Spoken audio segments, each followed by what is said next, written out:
Hi, I'm Deboki and this is Okie Dokie Boki, and today I am going to be doing my wrap-up of my January reads. This was a fun month of reading for me. I kind of read in a few different categories and genres, so that kind of took me out of some of my usual reading spots, I guess. But before I get into my January reads, I'm actually going to be starting with a series that I read in December and haven't gotten a chance to review yet. I do want to talk about it, so I figured, what the hell?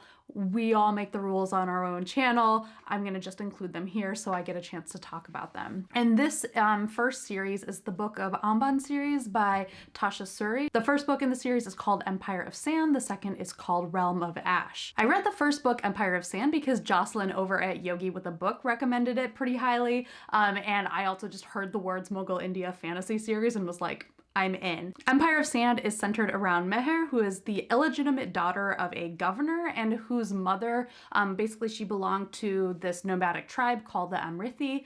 They're outcast because they have this kind of magic. So in her aristocratic upbringing, Meher has been sort of an outcast as well, but also greatly privileged because of who her father is. At one point, Meher's own magical abilities come to light, and the powerful Maha, who has essentially crafted this empire through his own twisted use of magic, decides that he wants to use her basically for his own nefarious purposes. So he devises the scheme to have her forced into marriage with one of his mystics, and so Meher has to navigate all of that. The second book, Realm of Ash, came out towards the end of last year, and it takes place, I think, more than like a decade after the end of Empire of Sand. This time the book is centered around Meher's younger sister, Arwa, who we meet in Empire of Sand, but she's still pretty young at the time. She's now since grown up. She's grown up, but she's also now a young widow who's uncovering a lot of the magic inside of her that she's kept like her distance from, and that has also been causing some problems, she thinks. Again,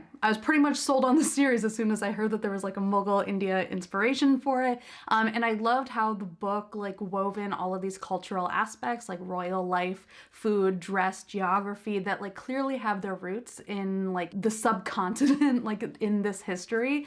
A lot of the fantasy that I've read has its roots in European history, which is partially my fault, also partially the fault of publishing. So I do love finding fantasy novels that have their roots in other cultures and not just like in a way where like, you see them at a distance, that they're like on the map that's in the front of the book, but like you're not gonna get there till like page 700. I love having it front and center in the book. I also love series that have like, politics and navigating those kind of like fraught interactions with people, like that kind of tension. And Meher and Arwa are both dealing with politics alongside their own personal struggles. Again, Meher is like this illegitimate daughter, but who's also been like in a privileged position while also being sort of treated as an outcast because of her parentage and her coloring. And then there's Arwa, who, unlike Meher, has actually like kind of followed the rules her whole life. Like she is in a place where she is basically treated as like one of everyone else and not as like descended from this like outcast nomadic tribe. But she has ended up in a position where she's widowed and she's starting to question, what was the point of following all those rules for? These internal struggles are matched by a romantic angle in both blots, and I think Empire of Sand's romance in particular is really compelling for how it approaches questions and discussions around consent. It's a huge part of that book, and it's a slow burn, it's super thoughtful, and kind of refreshing, honestly. My one struggle with these books is that I kind of wish that there was more built out in the world. While you get the sense that the Amban Empire is like vast and you get to see different corners of it, there's something about the way that the world is described that made it feel really small, like both in size and population. There's something very narrow about the framing of this plot. Like, there's a lot going on like at the edges, but you're so restrained in what you see and feel that the consequences in the story of all that starts to feel a little restrained. So I became like aware of that first, like in terms of how the world was being built, but it also kind of showed up in some limitations in how I felt like the internal lives of the characters were kind of depicted. For example, I was really, really, really interested in the beginning of Realm of Ash because it starts with this super unique perspective of like Arwa as a young widow, and there's a lot of cultural elements to that. You see like these things that are clearly drawn from history of how widows in India like basically are sort of discarded and like kind of how they pick up a life after the death of their husband, who has defined their life up until that point. But while the book does kind of touch onto like her brief life as a wife, the extent to which it goes into that kind of ends up feeling limited. We know that, like, you know, she had a relatively decent marriage. It's not necessarily good in the way that you would hope for it to be good, but it's not bad in the way that you might fear. But I feel like the book sort of glossed over this period of time that seems like it should actually be really formative, like just age-wise, event-wise, seems like it would be super important. And while we know like how it's shaped the way that Arwa feels about herself, there's just sort of a disconnect into like how it's kind of, I don't know, treated sort of glibly almost compared to the weight of what I feel like it would have actually been, or kind of like how, especially how it ends in this very traumatic way. Like there's so much more to it beyond that trauma that I don't felt was fully processed in the book. I would still recommend the series because I love the setting and I love the journey the characters go on. It's so fun to go from the end of Empire of Sand to like flashing forward like a decade to Realm of Ash and see like how everything has continued or not continued, to kind of get to see the consequences of the events in the first book on like a much longer time scale. So I'm really excited for the series, and I'm excited to read more of Tasha Suri's writing in the future. Moving on to my actual January reads, I was still apparently in the mood for a fantasy novel, so I decided to read the first 3 books in the Witchland series, which are Truth Witch, Wind Witch, and Blood Witch. These were all written by Susan Dennard. This series is set around a world where people have like different witchy powers. Empires have been at war, but then there was like a 20-year truce, but that truce is about to come crashing down, but also like there's a new threat on the way. And of course, we're gonna have to rest the hopes of all of these empires and peace throughout the land on the lives of a bunch of 20-something-year-olds, I think, who are like just getting their shit together. And who are also spread around the continent and like have to balance saving the world with romance and all of this good stuff. Okay, so I filmed this wrap up yesterday, and after I felt bad because I realized like I gave like really no plot description. Like I gave very broad overviews, but they're like not super helpful. So just very quickly, Truth Witch starts off basically being about 2 friends, Sophia and Isolde, who they have their own forms of magic. Sophia is able to tell whether or not someone's telling a lie. Isolde is able to kind of see like emotional connections between people. And so they are like basically like hardcore best friends, have been taking care of each other. And then stuff happens, and Sophia in particular has kept her powers kind of on the down low, because obviously being able to tell whether or not people are telling the truth is a pretty handy power, and there are people who want to take advantage of that. So then stuff goes down very, very quickly, and they end up on the run, which has the potential to end this truce that's been around for 20 years, and that is sort of where everything else takes off from. The reason why my like plot description was so broad is because the book ends up going in like a bunch of different directions, and so the plot just kind of keeps building and building from there. This is such a fun series. There's so much going on. When I started out, there were some things in Truth Witch that like I was a little bit concerned about, especially like the women of color and position of powers like all seemed kind of like evil, and I was like a little bit concerned. But the series like completely addressed those immediately in the rest of the series. And like now those characters are some of my favorites. The series kind of reminds me of like a better version of the Fast and Furious movies, or like the last few movies in particular, but like with magic instead of cars. Like it'll introduce characters who seem like enemies, but like they build out really interesting alliances where everyone has to negotiate their trust in the middle of an adventure. Another thing I'm a sucker for is like when 2 powerful people are like on the road, they're on a journey, and then they have to like adopt some other little powerful child who's like super strong too, and like they have to create this little family unit on the road that's like super powerful and could definitely kill you. It's sort of like what I think The Witcher is gonna be now that like I've only watched the show, like that's what it seems like the end of The Witcher is gonna be. Like I am into that, and this happens in the series, and so I was super psyched. One of the strongest parts of this series are the characters, and for me, like the best evidence of this, like rather than telling you about the individual characters who I love, which is all of them, what I think is like really, really like a testament to how well these characters are drawn is that this is a book with multiple POVs, but I was never bored by any of the POV chapters. Like a lot of times books that have multiple like different narrations going on, I will inevitably find some of the chapters more exciting and will skim through the other ones just to get to the chapters that I'm into. That's what happened to me with the A Song of Ice and Fire series. It's part of why I haven't finished it, because I only care about like 3 characters' point of view, because they're the only ones I find interesting, and everyone else, like, I know they all fit together, but I don't care. I just want to know about those few characters. This one, like, there are definitely storylines that I'll, like, find myself more invested in any given moment, and when the chapter will end, I'll have, like, a moment going into the next chapter where I'm like, no, I really want to keep reading that chapter. Like, I want to know what's going to happen next. But then as soon as I start the next chapter, like, I'm in a different story. It might not be the one I want to be in, but I'm immediately so into it that, like, I can't be mad because I'm just fully wrapped up in what's going on. Another thing that I didn't bring up when I was filming this yesterday, but that I really want to talk about because I love this thing about this book, is a lot of what's so great about the writing and the characterization as well as the plot. A lot of that hinges on how much depth this book, I think, gives to relationships. And some of that is friendship, some of that is enmity, some of that's jealousy, some of that's familial, and some of that's romantic. And I think this book does a really good job of treating each of those forms of relationships seriously. Like, obviously, as someone who likes romance, I love romantic relationships and stories, but I also love seeing the same kind of care given to depictions of friendships and depictions of like other bonds that exist between people. And I think so much of this book is about like the different types of relationships that exist between people and like how much they can impact individuals and how much they can shape the world at large. For me, like, the story was just always moving, so I was never bored. There were a few times where I did find like that level of movement kind of challenging, like almost in inverse to the problem that I had with the Books of Amban series, because in those books, like, I felt like I needed more. In this series, there were times where I felt like sometimes I needed a moment to catch my breath, and I was never really getting that moment.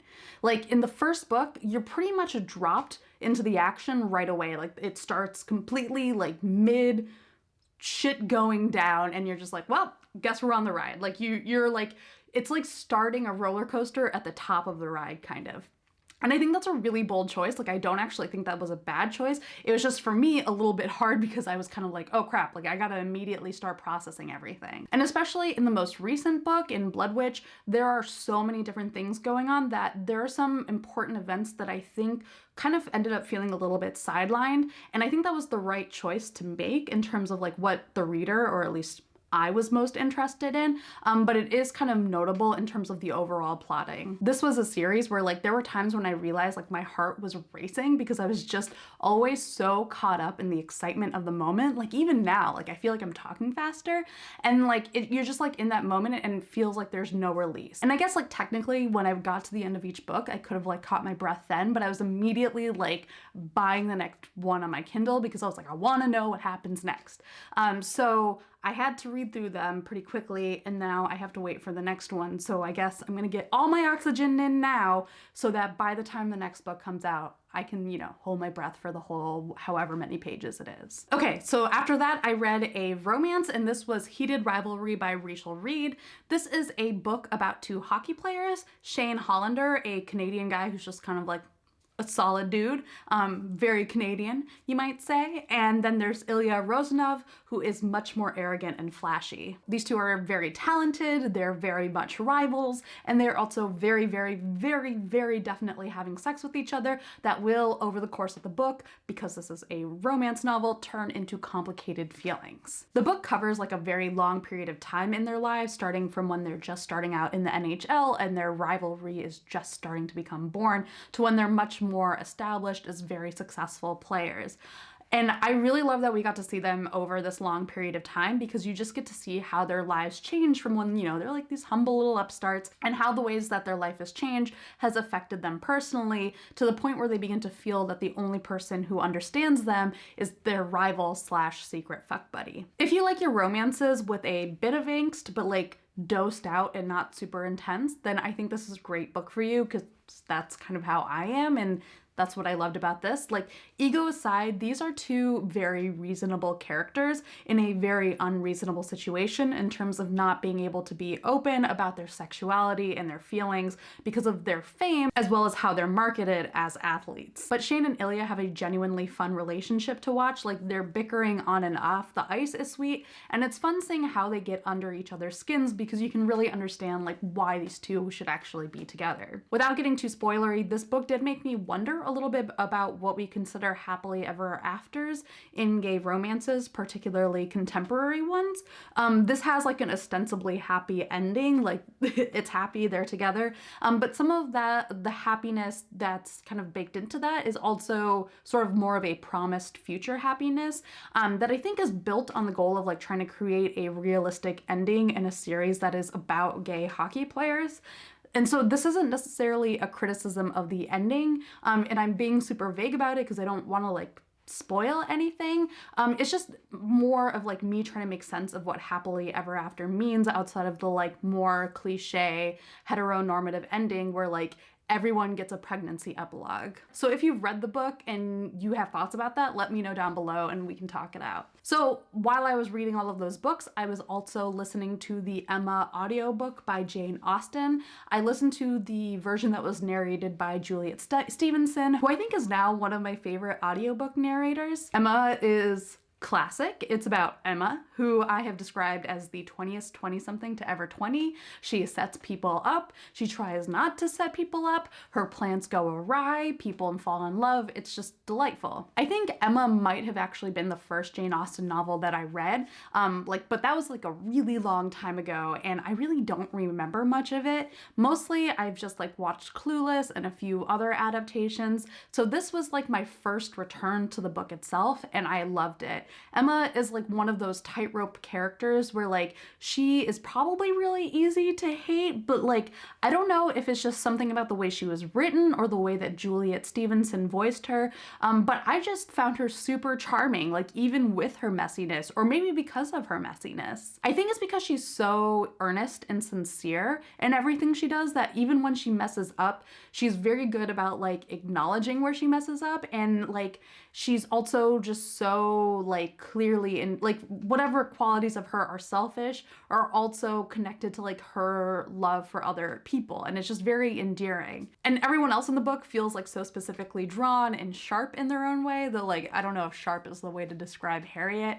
I'm really excited for the new Emma movie because I think the trailers make it seem like it's gonna be super in line with like the way that this book felt to me while I was reading it, like just very like acerbic and silly, which is like a weird combination that I love. If you're interested in the audiobook narration, I can't recommend Juliet Stevenson's narration enough.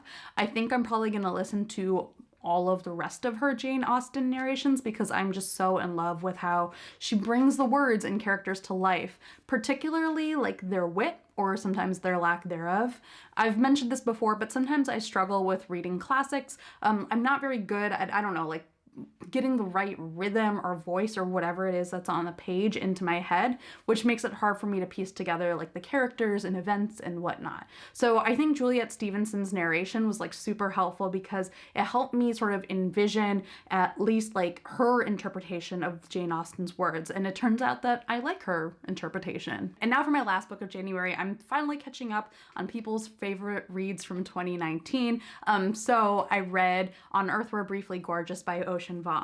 This book is written as a letter from the main character, Little Dog, to his mother, a Vietnamese refugee who can't read. Over the course of the book, Little Dog relays the joys and complications of his relationship with her, including abuse, trauma from the Vietnam War, his sexuality, his love for writing, and navigating their way through grief. Another thing I've mentioned recently a bunch is that I'm like very much in a place of wanting to read narratives around first or second gen Americans in their 20s and 30s, like, you know, people like me, as they basically process their feelings. And this book is very much in line with that, and through a Vietnamese American lens, which I haven't read as much of yet. Ocean Vuong is a poet, and you can definitely feel that in the writing. I think it's probably the main thing that everyone talks about when they talk about this book, because it's full of this beautiful and raw and lush imagery to illustrate the experiences and emotions of Little Dog. It's just very like smoothly written, even with all of this lushness to it. And I think think it manages that really delicate balance of using metaphor and figurative language without feeling too indulgent. I think because it's rooted in a very concrete point of view of like what this character's world is. One of the things that I thought about while I was reading this book and like continue to like think about is how much of a New England book it is. And this might just be because I've been thinking about like New England books more broadly, I guess. I moved to Western Massachusetts recently, and so before I've lived in Boston for a long time. It's not like I'm new to New England, but the area here is a little bit more rural, and so it feels somewhat more like connected, I guess. I don't know, like akin to like the like syllabus of early America, and like obviously like early America is a very loaded term in this context, but like I guess what we're talking about is like that like 18th century, 19th century sort of vision of America through New England literature that like I had sort of learned growing up through the books that I was assigned in class. And this is like also rooted in like actual like historical aspects of this area. Like the Emily Dickinson Museum is in Amherst. Like there's a lot of like that kind of local history to it too.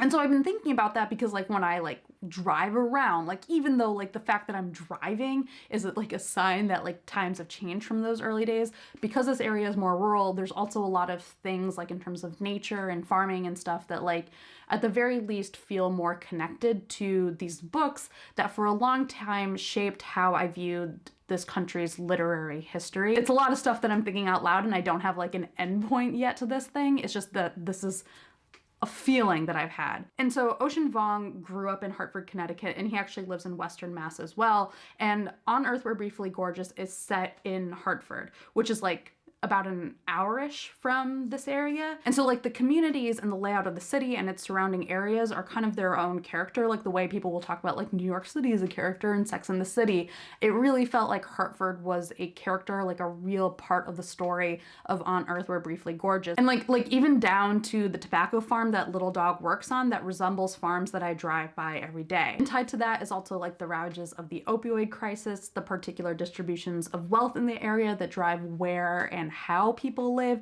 It all comes together to me to feel like an important part of the New England canon, both like kind of just in terms of time, like moving us past those early books, and also just expanding what parts of New England we talk about. So those are the books that I read this month. Let me know if you've read any of them, what you thought, and yeah, thank you guys for watching. Bye.